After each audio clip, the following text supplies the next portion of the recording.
Hello, everybody. Welcome back to Cocktails and Rocktails with notorious groupie Allison Rouse. New name, new things happening on the channel.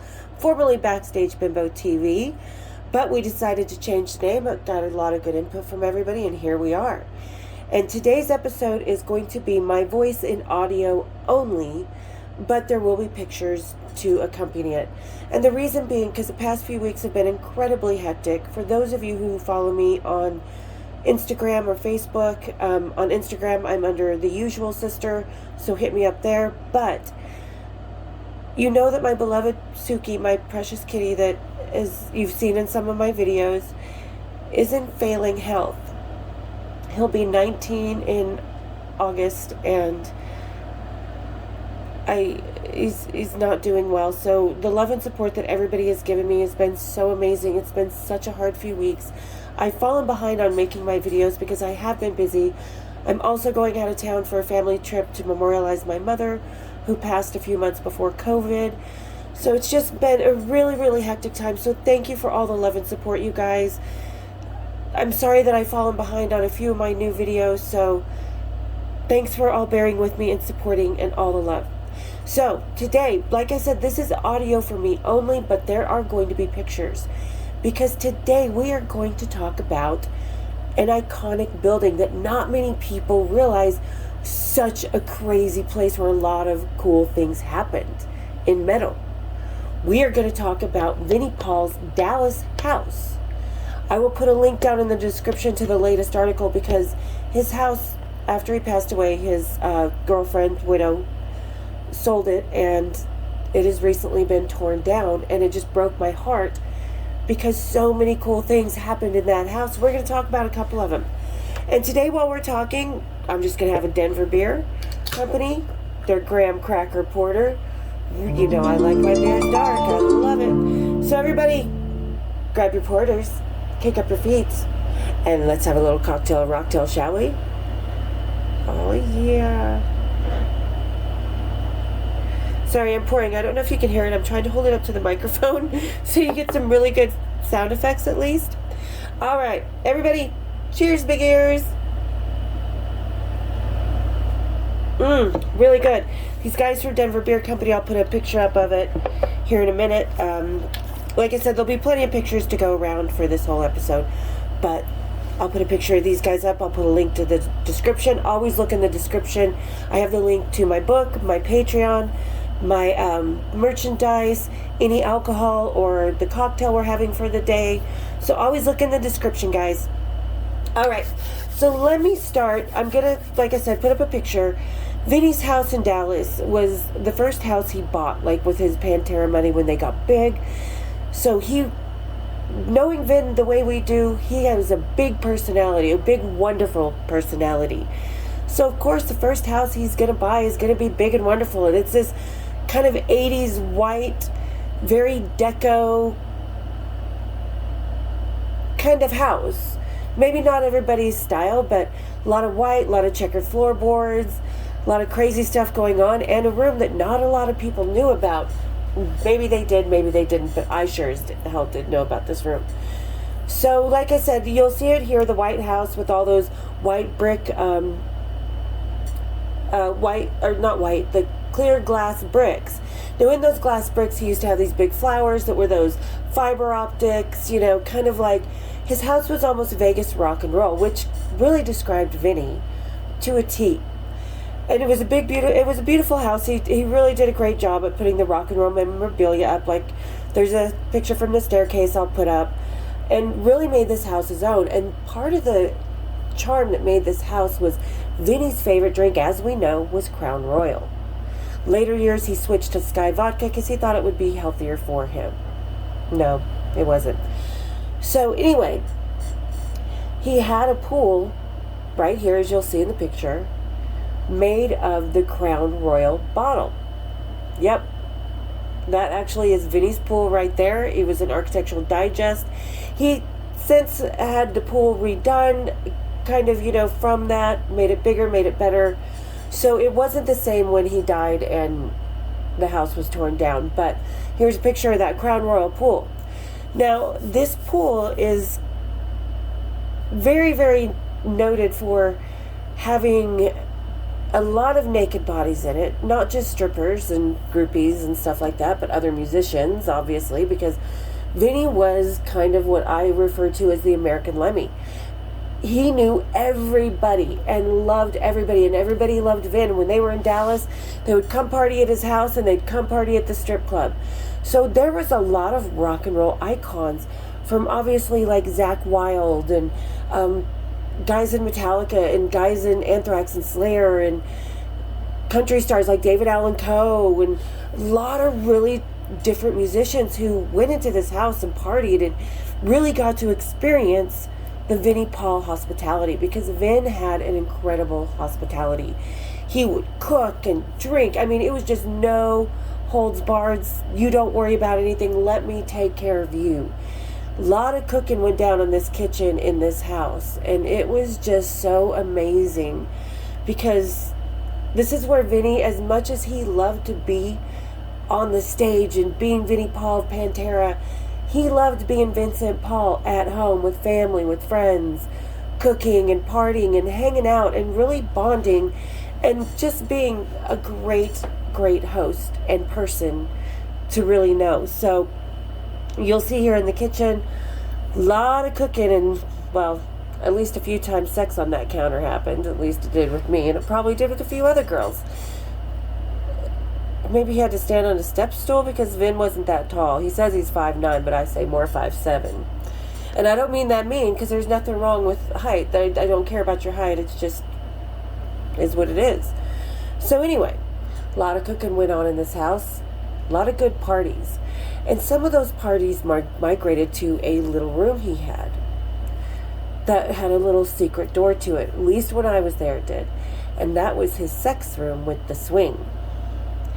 Now, Vin had this room set up so well, and yeah, we had fun in the swing. I didn't partake in a lot of the crazy other stuff. He tried to tell me there was a wheel in there before I went in there. I never saw a wheel, you know, like where you strap people up. I never saw that. But I sure did see the ceiling from that sex swing. And the floor when I was bent over. A few other things in that room.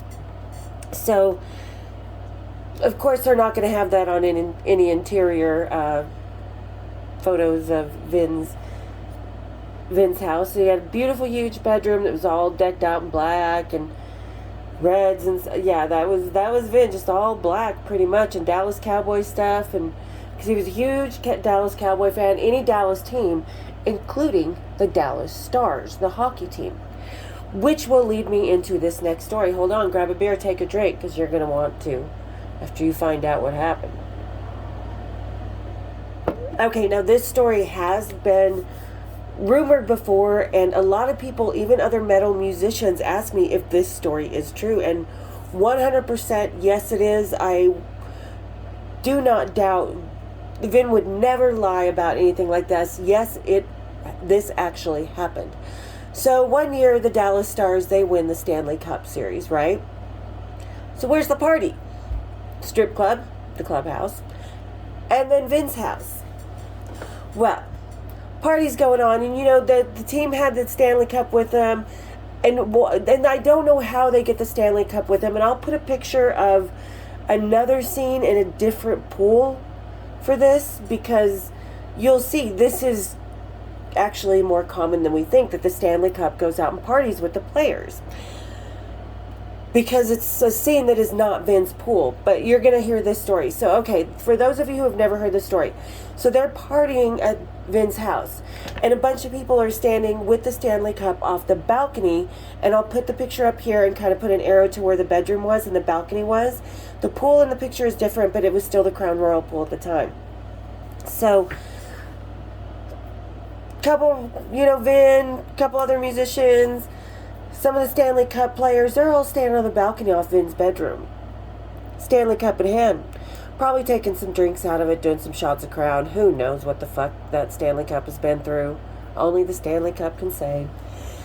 But, so they decide they need to toss it down into the pool. Yep, that Crown Royal pool. And if you look at this picture, it's a little bit further away. And even though, hockey guys are strong guys, they can toss a few things around, in a good way, not in a bad way. Some pucks, some sticks. They're tough guys on that ice. So you're thinking, all right, they've got good, leverage, whatever, to get that Stanley Cup over the rail and into that pool.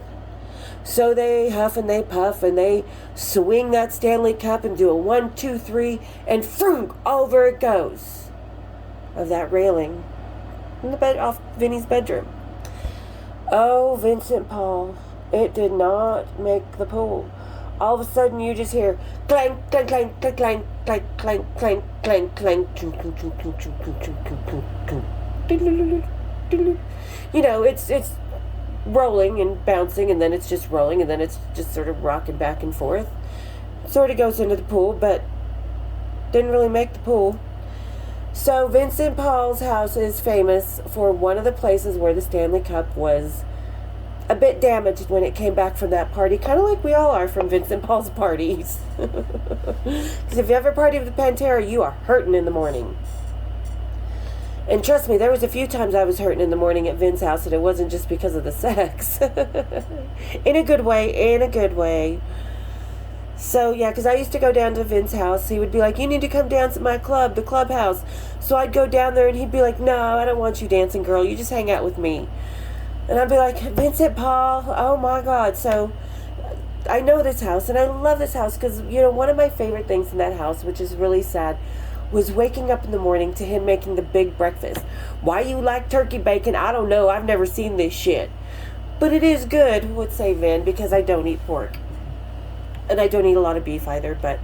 So Vin was always very sweet about catering, but always kind of giving me shit. And I loved coming down the stairs to this big breakfast, and Vin just cooking, and some mornings we'd have a shot of Crown. Not always, because Vin wasn't like a big alcoholic or anything, not when I knew him, in anything that I saw. So kind of a lot of really good memories of just sitting hanging out, watching some Dallas football, some really killer Super Bowl parties, probably some smashing of some friends' cars' headlights. If you've seen any of the Pantera home videos, they have a thing for trashing their friends' cars.